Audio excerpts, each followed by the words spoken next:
And it's okay to fail yourself forward. But, if you're just going to sit back and just say, I have to get every detail right, I have to know everything and make everything, then what's happening is the people who aren't doing that are already doing what you want to do, and they're making money buying houses and doing all this stuff in real estate investing, and you're still trying to create this perfect system.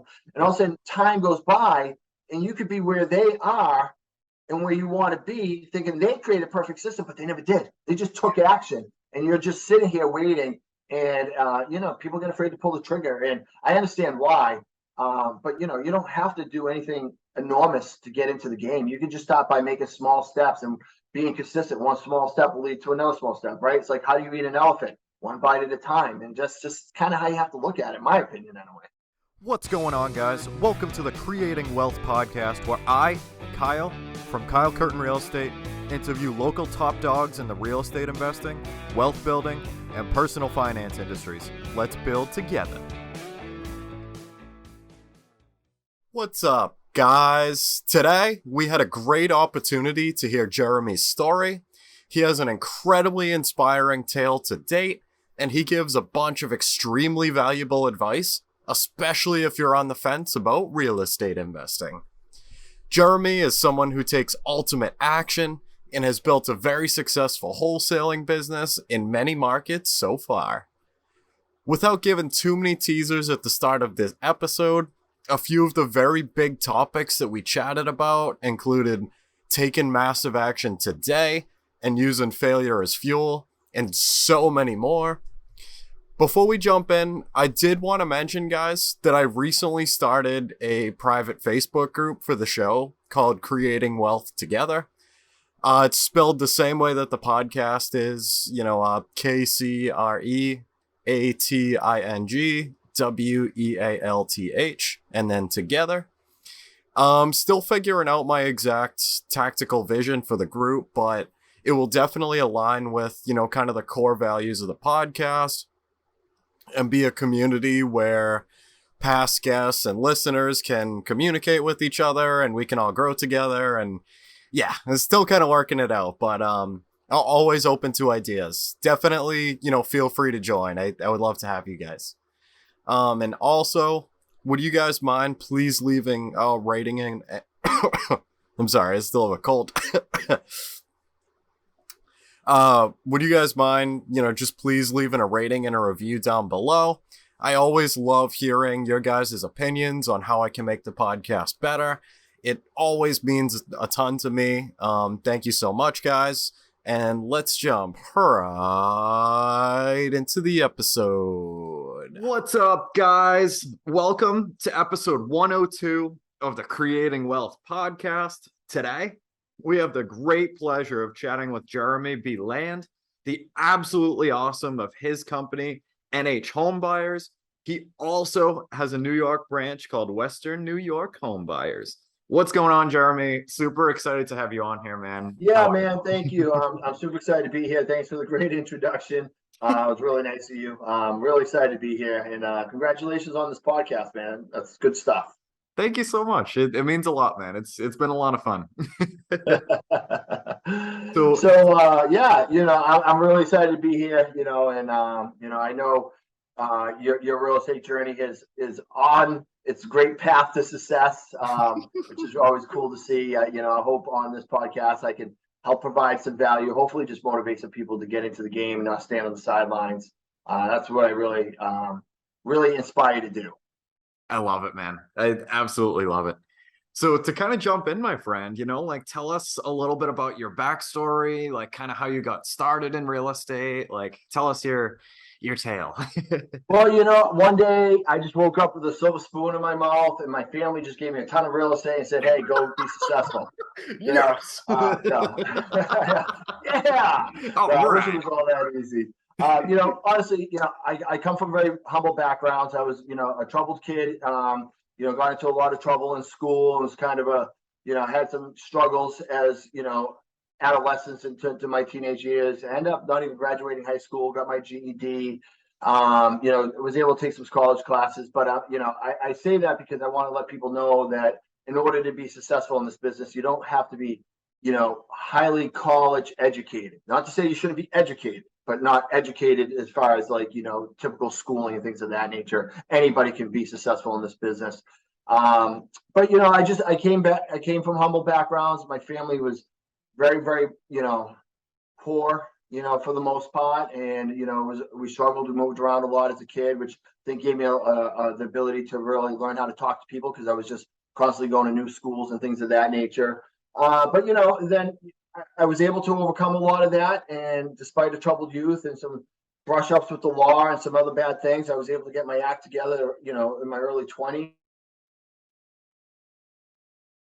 And I went from being a high-rise window cleaner in Boston, hanging off the skyscrapers, washing windows every day, to basically selling printers and copiers. And it kind of just gave me my first real taste of the professional lifestyle. And turned out I was pretty good at sales, although I didn't own a tie or a jacket or a suit or anything in my entire life. So I had to go buy one for this job interview. But I kind of went there. Then I met a girl, my ex-wife, and we got married, had 2 kids. We were playing middle-class America, suburbia. Life was great. I made a good 6-figure income and commission-only sales, but I was really good, and life was just great. And then really right before the recession, I ended up switching jobs in 2008 to go with another company, because the owner of the company that I was working for the previous 6 years or so died, and there was some weird unknown about the uncertainty of the future of that company. So I had an opportunity to go somewhere else. Well, I did that, and within a year, the Great Recession happened. And my ex-wife at the time, we put on a big addition on the back of our house. We spent all this money. We refinanced, and life was great. A year later, I found myself without a job. I found myself $150,000 upside down in equity in this house. I couldn't find a job anywhere. I had 2 young kids. I started going into depression. I used to stay home all day and just, we had phone books back then. Well, Google wasn't really much of a thing back then. And I would go through the phone book and try to find sales jobs to say, hey, hire me. And, and I just couldn't find anything at that time. But leading up into that time, I started to get a little bit more into my entrepreneurial side. And back then, again, they didn't have podcasts back then, but what they did have is CDs you could go rent at the library to throw in your car. So when I was driving a lot for my sales job of that nature, so I listened to Rich Dad, Poor Dad, and some of the Robert Kiyosaki stuff that led me to some other stuff. And then I got into this direct marketing thing. I had some minor success in that, but wasn't really a good team that I was under. And then somebody on the direct marketing things had said, hey, I got 2 free tickets to a weekend seminar. And back then, the weekend seminars was, hey, you show up on a Friday, we'll give you just enough information to sell you to stay for the weekend. And if you stay for the weekend, we'll sell you on a highly priced course at the end. That turned out to be Trump University, of all things. Wow. The training, and I learned a lot about real estate investing. And I was like, whoa, my mind was like, after reading those other books and stuff, I knew I wanted to get into real estate investing, knew that I wanted to be a rental property owner. I wanted to be a landlord. That was really my goal. I didn't really want to get into flipping or wholesaling, even though I didn't really even know what wholesaling was then. So that was kind of the plan. And I just started getting into some coaching and some training under Peter Condon at that time. And then just my whole world fell apart. And at the time, the market fell apart. So what I was being taught then to do was to go lock up properties on the MLS below market value and then try to sell them to buyers, which is wholesaling, but wholesaling off the MLS. It's just the way they did it back then. And I just, I would run some local newspaper ads for marketing and stuff like that. And but needless to say, none of that stuff was really working. The banks weren't doing anything. My house was in the process of foreclosure. I was trying to refinance it and do loan modifications. And back then, they weren't doing any of that. And we'd get really close with one mortgage process all over. But to make a long story short, 2009 going into 2010, found myself without a job, about to lose my house, and I didn't have many options. So what I did was, because I knew enough about real estate investing, I found a real estate investor to come short sale my house. And it prevented me from going into foreclosure and bankruptcy, which would have devastated my credit for 7 years. I definitely took a hit in my credit, but it wasn't devastating for about 3 years as a result of it. And in the process, that guy really helped us out a lot by, we sold our I don't know, like a pool to him, some refrigerators and like a shed and just different things he was giving us cash for that we desperately needed. And at this time, I actually joined the military. I was 33, almost 34 years old, and I joined the Air Force because I couldn't find a job anywhere else and I couldn't afford to go back to school. So I thought I'd just go back to try to get some education because if you remember earlier in this podcast, I said I don't have a high school or college education. So back then, trying to get through the gatekeepers to get a job, they wouldn't even look at you unless you had a 4-year degree because all these highly successful, well-trained people were taking less of jobs because that recession, there just wasn't much available then. So it was a really, really tough time, and at the end of the day, I lost it all. And, I went into depression, went into the military. I was in basic training at almost 34 years old with kids 17 years old. Training instructors that were 22 yelling at me that I was a piece of dirt, but it was great. It allowed me to, work on myself, which I desperately needed at that time, and start to rebuild myself, which I did. Just prior to that, though, I actually ended up wholesaling my very first house for $500 that my ex-wife at the time was able to take that money, which back then was like a couple weeks of groceries for our young kids. So it was great. I went away in the military. I came back. My wife and I at that point were together about a year, but we had a lot of struggles and we ended up getting divorced. I got myself another sales job and got myself to a point where, 2013, 14, and 15, and even 16, I was making really good money again, but I was hit in this situation where I was approaching 40 years old. My time in the military was coming to an end because I was Air National Guard, which meant I was doing the 1 weekend a month, 2 weeks a year thing. And although I could be very successful in sales, there was just no end in sight. I wasn't going to retire. There was no 401k. I didn't like traveling all over the country, which I was doing. I didn't really like my boss at the time, to be honest. And this wasn't for me. And as I was getting older, a lot of people in my generation, a little older, I started seeing them work for companies for long periods of time. And then they were just being let go.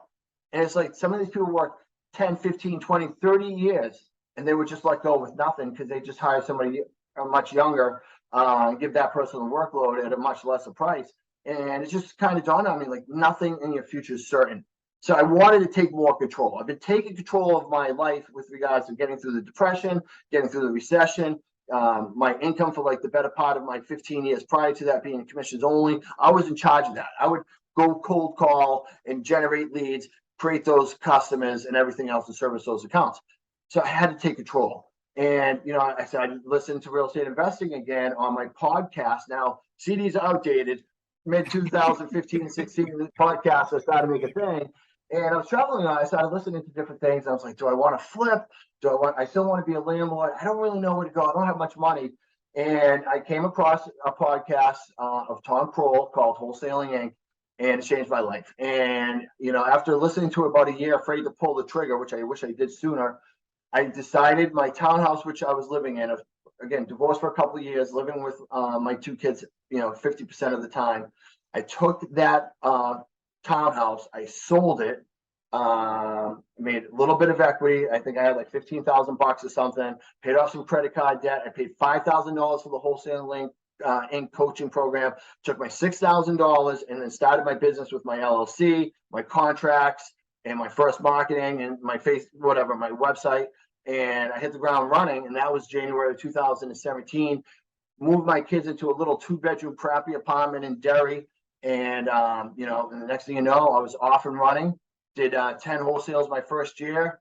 And it just grew and grew and grew to a point where I quit my job a few years later. And now we own multiple markets. I do own land. I am a landlord with rental portfolio that's slowly growing. I've flipped houses and we wholesale a ton, and it's growing into this big thing. But it all started with me basically, burning the boat once I got to the island, and I was all in. And so that's kind of my story. Wow, man, that's absolutely incredible. One of the things that I wanted to pick through in there, because there's a ton in there. There is a ton. I'm sorry, it's kind of long-winded. That's beautiful. No, that's awesome. I love it. One of the things that stuck out to me, man, that surprised me was how, some of like your peers and people that when you guys were like working in these companies for a wicked long time and everything, how fast like they just let people go, and Oh like yeah. how like uncontrollable that is. And it's like, oh, like this company's been around for forever. Like I got 20, 30 years in here. Like I'm all good. And then that's it, like good luck. That's Yeah. unbelievable. The day and age of getting a government or state or town position and retiring from a pension, those days are pretty much over. Some people still do that, but they're very few and far between. They're a minority. It's very difficult to get yourself a job with a company that's going to be around. Most of the reasons why most companies don't even survive 30, 40 years anyway. A small percentage of them actually even last that long, regardless how much success they have. So, it's very common for people to kind of bounce around. And, I found myself in that position. It's like I made good money, but I was still living paycheck to paycheck. I'm looking at my 401k. I'm like, even if I had $1 million in my 401k, making like over $100,000 a year. I mean, I cash that out. I live for 10 years and maybe stretch out for 20 at $50,000 a year. I mean, it was going to take me forever to get to $1 million. And as we've seen recently with the stock market, you may have close to $1 million in there. Next thing you know, you wake up next morning at 600,000. Because it takes you another 7 years to get back there. So I just wanted to have more control. Nothing is certain in this life. So, I wanted to make sure that I could put as much certainty in my own corner as I could for my own strengths, I guess. Totally, man. I totally agree with you. And like even like to take those like sales skills and stuff that, you've had for like so long, you know what I mean? And like be able to just use it towards something that is certain, like the business that you have now. And like, just know that like, like this has worked out a ton before. Like everything's been fantastic. Like everything's growing like a ton. And like you don't have that boss on top of you that like, oh, like maybe like he'll get fired, maybe he won't, or like the corporate Yeah. structure. And Yeah, I mean, the owner of that company then, I was worried that he was just, he was getting old. He may sell it to his son. And his son was like, I'm just going to cash in. I'm out of here. I'm going to Bermuda for the rest of my life. You just never know how that stuff's going to shake out. And, I just want to say, though, I was blessed to have some ability to talk to people. And, although, my grammar has been a work in progress my whole entire adult life, I've always not been afraid to talk to people. However, you don't need to be really good talking to people, be successful in real estate investing. I think that's really important. Even if you do the sales side of things like wholesaling, which we do, a majority of the sales guys that I have work for me don't even come from sales backgrounds, and they're tremendous at talking to people. You have to just be willing to do things that you're uncomfortable with and be a student of coaching. I love that so much, man. And just wanted to share that. What's that? I'm sorry. I love that, man. That's absolute gold right there. I love it. So to your point, man, there's a group that you might be familiar with. It's called REI Ignition. Yeah. Gordon and all those guys. Yeah. Yep. So I'm a part of that group, and we just did a 3-day weekend like this. I saw weekend. On social media. Man, like absolutely changed my life. But my point being, one of the huge takeaways that I learned from this weekend is like, yeah, like there's like the tactical real estate stuff, like the mailers and the calls and like follow up and all that fun stuff.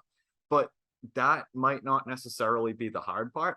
The hard part might be what's actually in your head and like, the self-limiting beliefs and like believing that you can't do it and like, like just holding yourself back, you know what I mean? And it was really an eye opener, like, just to be able to, like, you can do this, and like we're so much more capable of like everything that we might have in our heads and everything. And 100%. Yeah. I think we all have limited beliefs and they hold us back on some level. And I'm still guilty of that today. It's actually something I continuously strive to get better at. It's a constant work in progress. But as we mentioned to start this podcast, I hope to inspire people to get in the game rather than sit on the sidelines, right?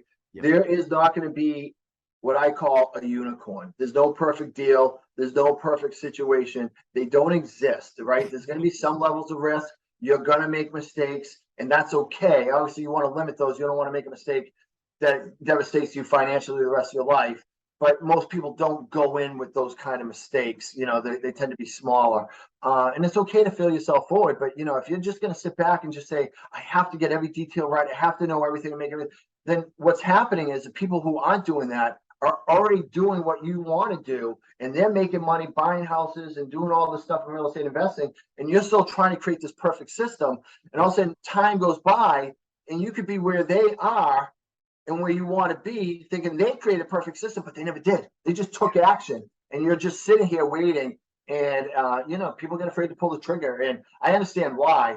But you don't have to do anything enormous to get into the game. You can just start by making small steps and being consistent. One small step will lead to another small step, right? It's like, how do you eat an elephant? One bite at a time, and just kind of how you have to look at it, in my opinion, anyway. Yeah, no, I totally agree, man. And that's really the beautiful thing is like, just don't wait. Just take imperfect action and you'll be okay. You're going to go through the crap and things are going to hit the fan once in a while. Like that's part of the game, and like, as long as you've experienced that in your first investment, didn't you? Quite a few times, actually. Still experiencing that one. Yeah, and me too, man. Me too. Listen, it's one thing to wholesale a house. It's another to wholesale a bunch of houses. There's one thing to flip a house rather than owning a company that flips houses. There's one thing to go on appointments yourself. Now having people go on appointments.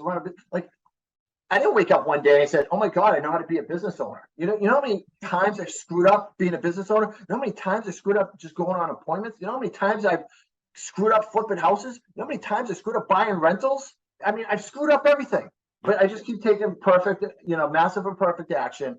And, you learn from your mistakes. And let's face it, I'm a big component of getting coaching, learning from others, being a huge student in this business, and you should never stop learning. But at the end of the day, it's experience that's going to teach us the most. Yeah. So you got to go, learn what you learn, apply that knowledge. But if you don't take any action, apply anything, then you're just a student that never does anything. And then make those mistakes, get the bruises. The most successful people in this industry, now that I've learned and been in the business for a while, they've all effed up a bunch of times. They still do, even if they're in 20, 30 years. They have battle scars like you can't even imagine. But they just persevere and overcome it. And that's what the rest of us have to do, like we do in all other aspects of our life. You're totally right. It's just part of the game. Yeah. And like, I do understand, like, to your point, like why, people might kind of procrastinate and everything like that. And there's actually something, I forget which book it was, man, but I read something about procrastination and, one of the self-help books or whatever, I forget which one, but basically it was talking about a perspective of, like, in a way, the concept of procrastination is a good thing because it's something like, much bigger than you, something scary, like maybe you're kind of nervous to get into it. And, also on the back end, it's a horrible thing, which definitely is the case that, like, it's limiting you from taking action, and you just have to, like, just do it, and you're going to get knocked around, but it's part of the game, Showing up to school, the first day of school at a new school is scary. Showing up at a new job is scary. Getting a promotion is scary. Everything we do in life is scary, right? Learning how to drive, going sledding, going skiing, you name it. Everything is scary. It's you're usually nervous but excited, right? And that's okay. But if there's a reason why they say you grow outside your comfort zone, right? Because if you just put yourself in a small little bubble where it's just safe and everything else, nothing will ever change. You're not going to grow as a person. Your situation will never get better. And it's understandable to be fearful of things like that. But you got to take action. And and it's okay to fail. I think people are afraid of failing. I've been one of those people. I still have fear of that, but I use it as a motivational tool to make me continuously work every day at getting myself better, no matter what. Like, I don't care how much success that we have. I always have the feeling that it could be gone tomorrow. I never take anything for granted because I've already lost everything.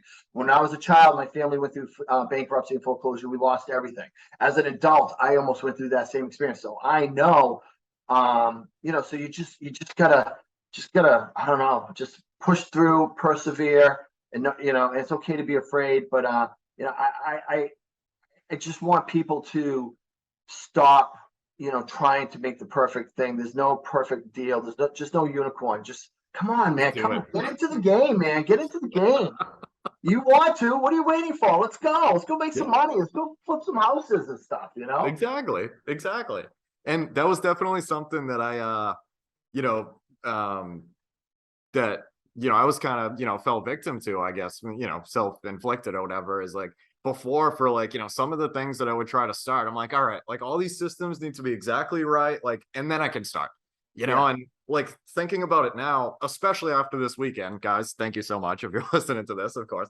But it's one of those things. It's like, screw it, like, get like your basic stuff together, like, get your stuff going and just run, just do it. Yeah, Like, you'll figure it out on the way, like jumping off the, like building the parachute on the way down, like sure. just, it's so much more real than like, like You'll just build do it pretty it, quick go. then. Yeah. Let me share a story with you. My wife Shelly just walked into the room, and it made me think of like a situation. So when we started the business very early on in 2017, when I told you I sold my condo and I had like $6,000 in marketing and to start my business, that's all I had, $6,000. Right, $11,000 is all I did to ever start my business. Everything I'd grown from is 11,000. 5,000 went into coaching. I had to go get an attorney to set up my LLC, get my contracts and all that stuff. But we were sending out postcards at the time. That was my marketing channel at that time. And we got everything set up. And this shows you, like, I am not a devil in the details. I just take action to almost to a fault.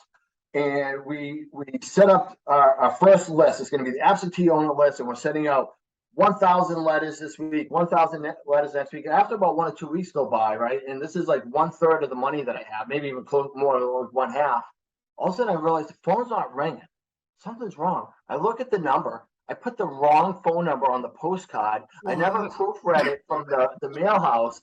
So, we just sent out thousands of postcards and letters, and nobody could call me because I have the wrong number. And I'm like, I don't have much money. So I'm scrambling, trying to find a way to make this number work. It's not available.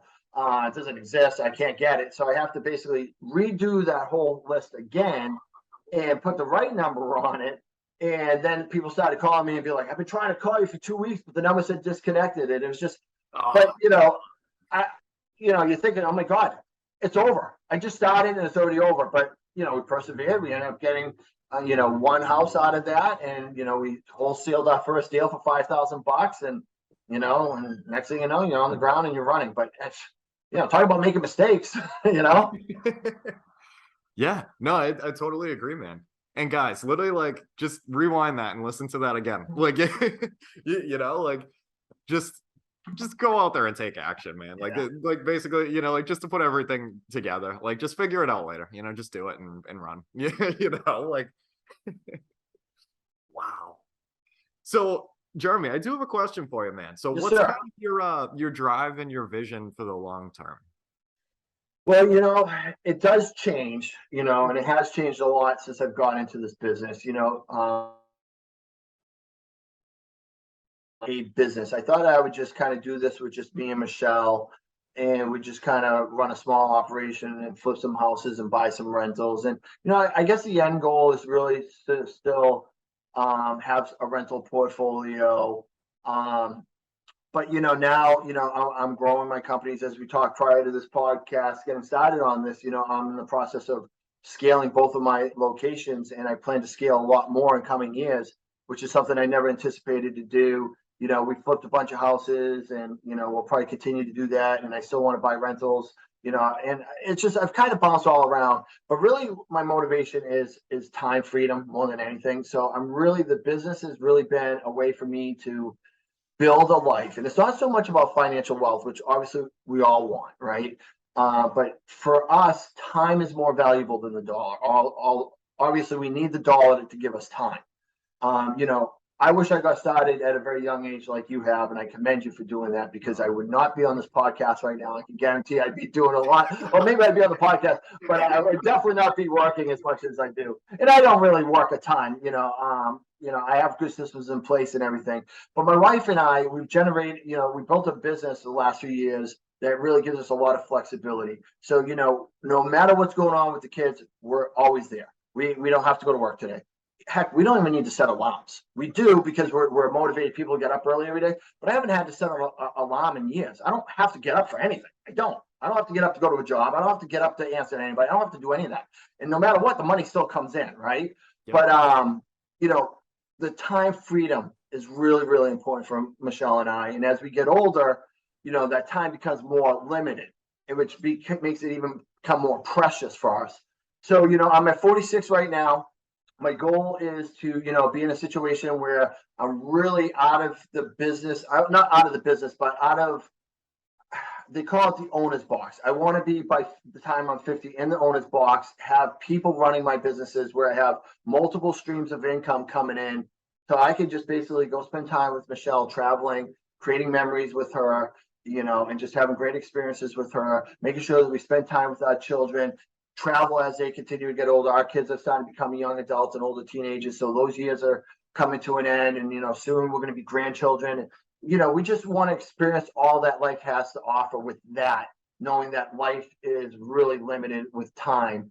So that is my main force and my main motivation, my driver. Everything I do is to create an income that will allow me to do more and more of that as time goes on.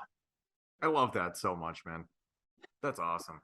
And Thank one you. of the things that you've probably heard it before, but one of the things that Gordon has said, and it's something that always sticks with me, and I tell him all the time, is one of the things that he mentions is that at the end of the day, like, everybody just wants to be loved. And like he kind of reinstated that this weekend. We did a very like vulnerable and kind of touching exercise.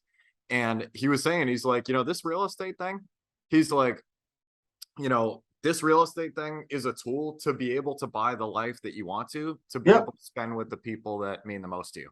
Like that's 100%. That's it at the end of the day. Yeah. Like, and he's spot on. He's spot on. And, and I know he recently moved down to the Carolinas, and, he's improving his lifestyle with his family. And I know his story very well. And I'm really happy for Gordon. He's a great guy.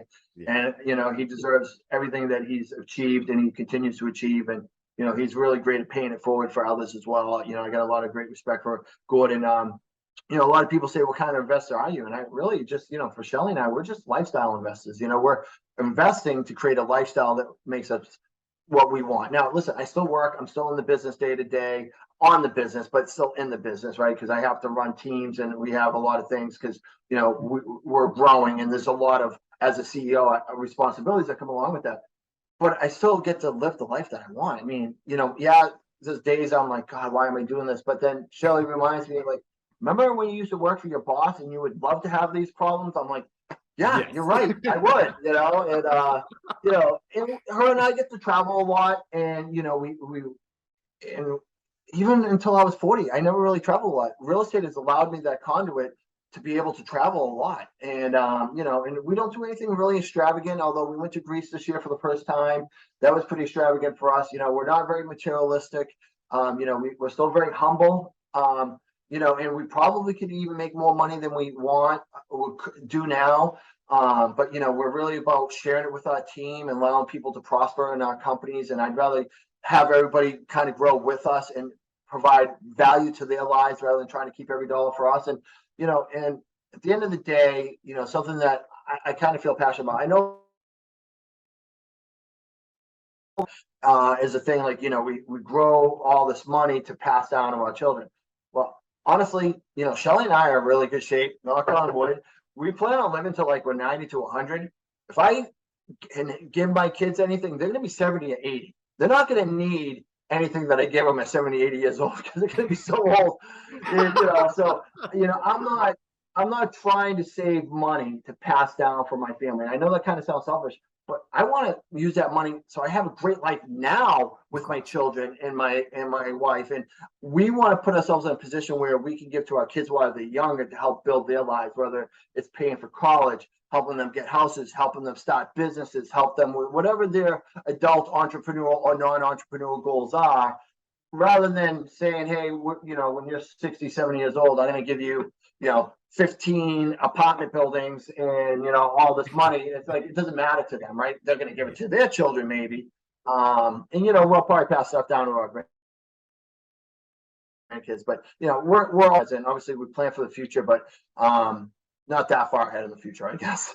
I love that. Makes sense. Oh, definitely, man. I love that so much. Just gonna reopen this. This thing likes to close on me once in a while.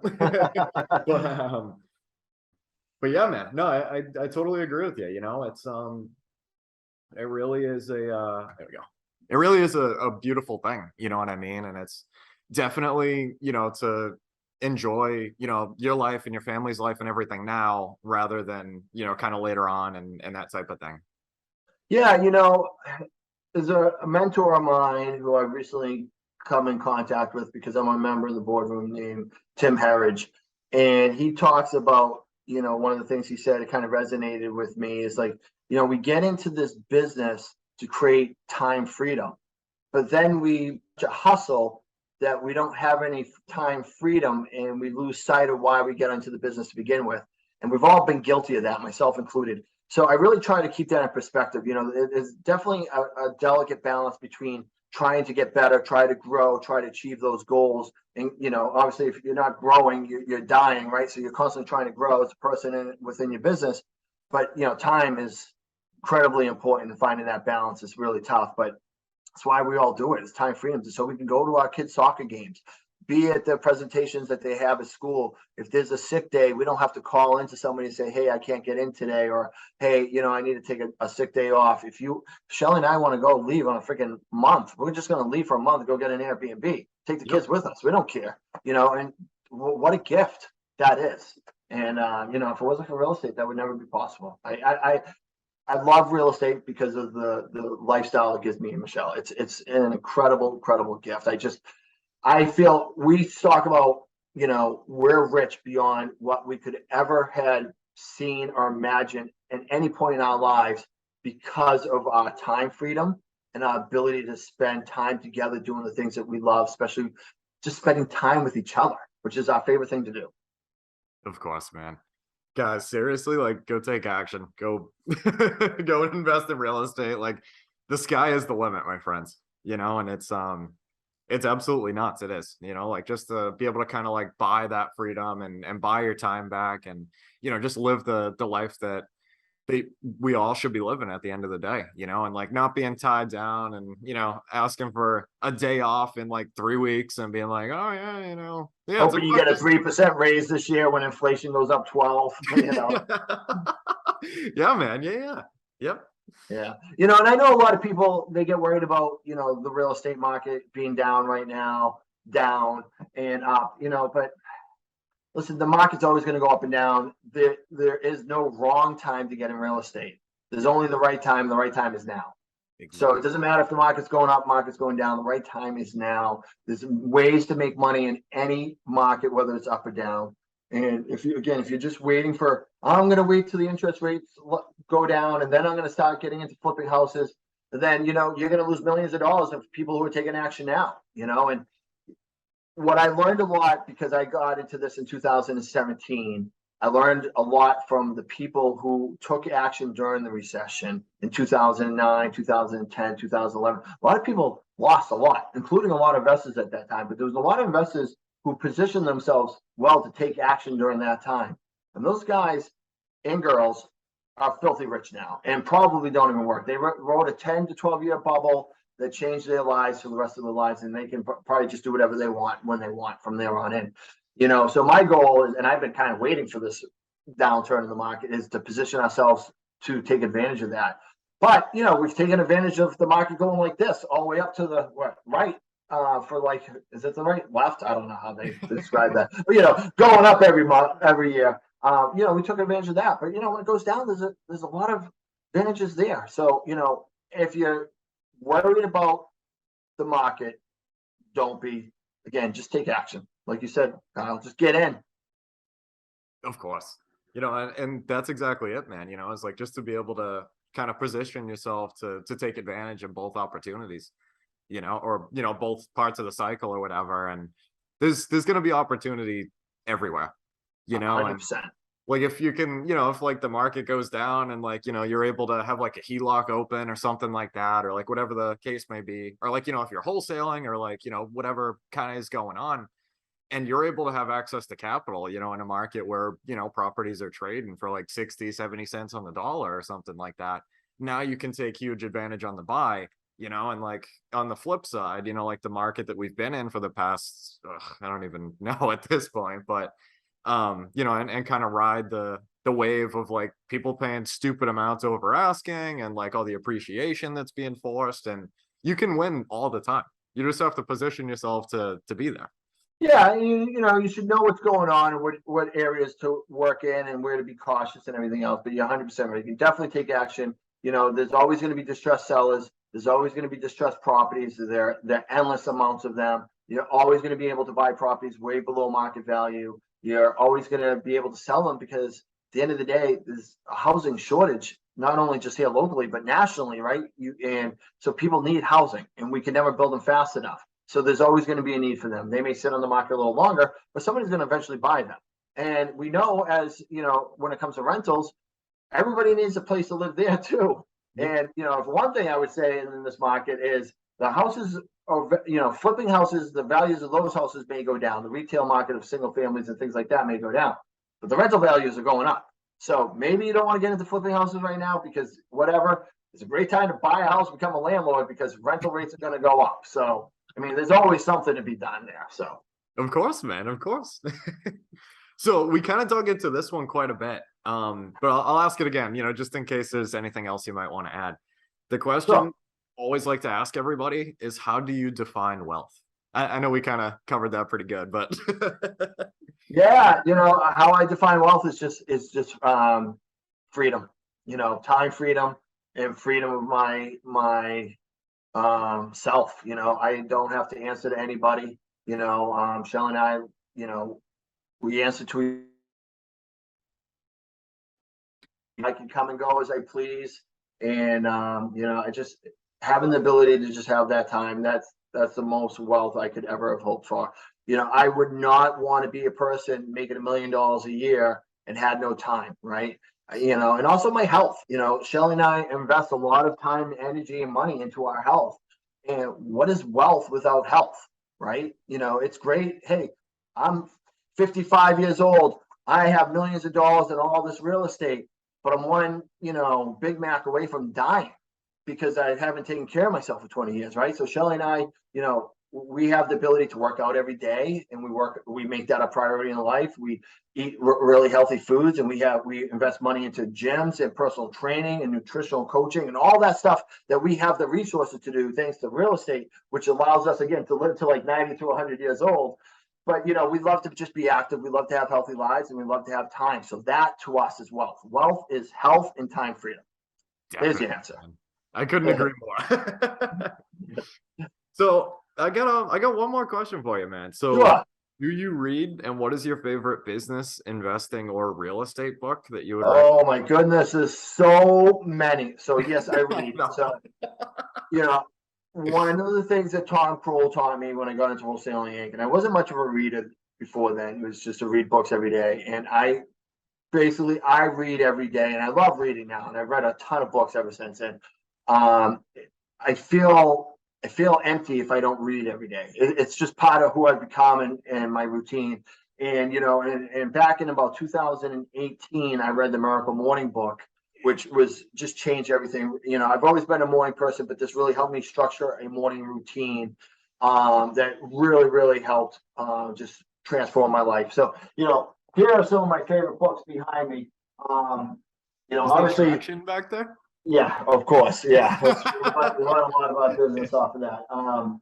So I'm gonna pull up a couple. These are mostly just business books, but obviously, Rich Dad Poor Dad was the infamous book that gets us all into this. So if it wasn't for that book, I wouldn't even be in there. Miracle Morning, I think is a great book to just build habits, to get your mindset right. It was a game changer in my life.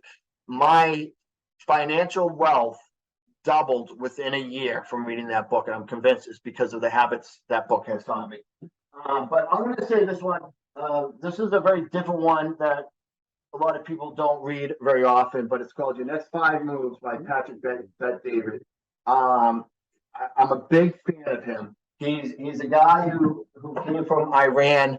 His family fled Iran in the 80s, and he came here as an immigrant and has just, came from nothing and has made something very special of himself. His story I find very inspirational, and I still follow him on social media. I find him very intelligent, very inspiring, and that book is one of the better books I've ever read. So I highly recommend it.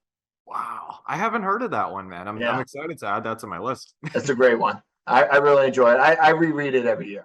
Solid. Those are the best books too. I got a couple of those, Rich Dad included, just to kind of brush up on it like once a year. Those are my reread ones. I have a whole other bookshelf that's stacked. You couldn't believe it. These are the ones that I reread. A lot of them are somewhat business related, not so much personal development related. Because as I continue to get my businesses bigger, I do still work on a lot of personal development, but a lot of what I train to do now is to get better at being a business owner and a CEO. So that's where a lot of my dedication goes to from a learning perspective these days. That's beautiful, man. So a question for you. So I, see the traction has made quite the impact. Do you use the EOS for your business? We do. Yeah, we base our business off the EOS. Hell yeah. Another one that we base a lot of us principles off of is this one as well. Ooh. I'll have to add that one too. Yeah, that's a really good one. Don Wenner is a real estate professional that has built a huge, huge business. The blueprint to scaling a high growth, high profit business. So, we do kind of a combination of both of those in our business. But more or less, we run an EOS as the backbone of everything that we do. We run level 10 meetings and all that stuff. But there's a few other nuances that we add from that book that's helped us grow a little bit better. So I love that so much, man. I use the like the EOS, like the forms you can download, like the fillable ones, like I think it was from their website or whatever. Yeah. But I use those like literally whenever I like want to try something new, like a new like project or idea or something. Sure. Like the vision organizer, man. Oh my goodness. I love that piece of paper so much. Like yeah. We have we give a traction type PowerPoint presentation with our quarterly meetings to the whole company that talks about our vision and our core values, and we make sure that everybody knows exactly which direction we're going to for sure. That's beautiful. I love that, man. That's awesome. So I did want to point out too, you mentioned you had an ebook. Oh, yes. Yeah, thank you. Yes, I appreciate you bringing that up. So, this ebook, so if you go to follow us on social media, the best way to get in touch with us would be Couples Flipping Houses. You can find us on Facebook or Instagram. It's Couples Flipping Houses. If you reach out to us there and just say you want a copy of the ebook, one of the assistants on the site will get your email address and we'll send you a free copy of this ebook. But this with little to no money out of pocket, and it basically gives you a step-by-step guide. It's not fun reading, but it's basically a step-by-step guide to basically teach you how to wholesale your very first deal and get you going on that right track. The little money out of pocket is because you should really get an attorney to do some contracts for you. You should probably get yourself an LLC. So that's where the money comes in, but you can really do it with very, very little money out of pocket and do it legally and ethically.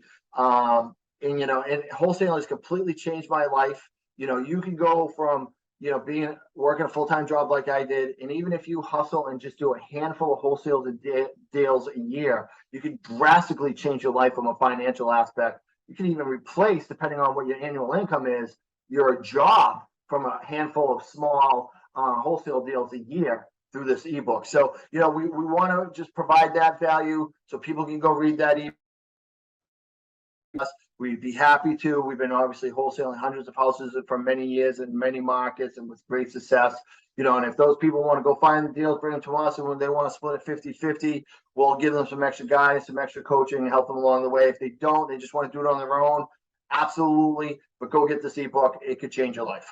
I love that so much, man. Thank you so much for coming on here, Jeremy. Man, my pleasure, brother. I'm really excited about this podcast for you. I know it's relatively new, but I know you're going to do great things in this industry for years to come. It's going to be fun to watch you grow and prosper, and I'm really excited for your future success as well.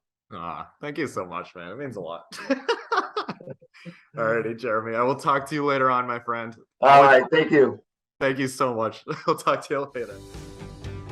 All right, guys. That concludes our Creating Wealth podcast episode for today.